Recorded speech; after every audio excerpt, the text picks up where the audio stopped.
Pakistani flood victims rush to grab relief supplies dropped into flood-ravaged areas, but not everyone is getting the help they need. The World Food Programme says some 800,000 flood victims are only accessible by air, and the United Nations is appealing for 40 more helicopters. Water is still spreading through the rice-growing belt in southern Sindh province, the worst hit by the floods.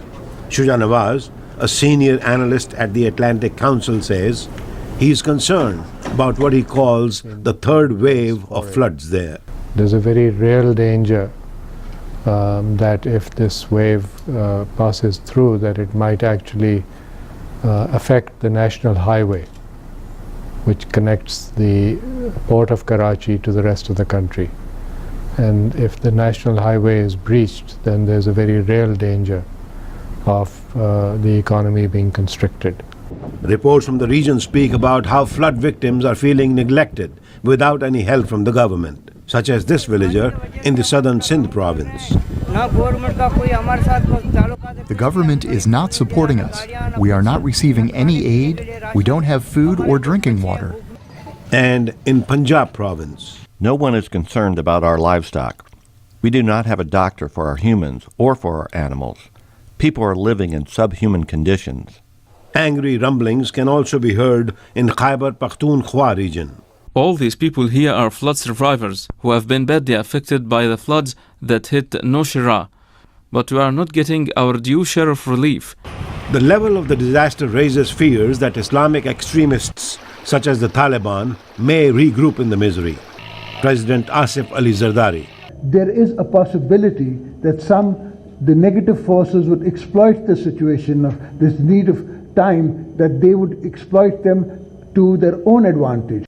But analyst Shuja Nawaz is not concerned. They certainly have pre-positioned themselves to provide social services and assistance to people, and they will certainly win people over. But as to whether it will fuel the militancy, I don't know. Charity groups, some of them linked to militant groups, were quick to step in to help.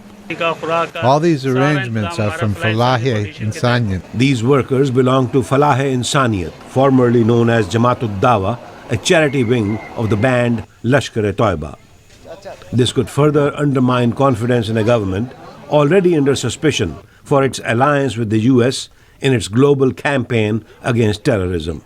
But the US Deputy Special Representative for Pakistan and Afghanistan, Dan Feldman, also underplays the militant efforts. Their work is so well known and credible in these communities that I think that far outstrips the relatively narrow amounts that we've seen from extremist organizations. Shuja Nawaz says whether or not the militants gain advantage from the disaster, the government still needs to speed up its efforts because the floods in the long run are going to cause what he calls an economic tsunami. The cotton crop planted in June and July has disappeared. The wheat, which will be planted normally in October to December, is not going to be possible.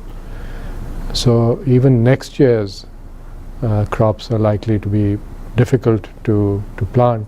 The poor economy and inflation in food prices, he says, will cause a political backlash for which the government may or may not be prepared.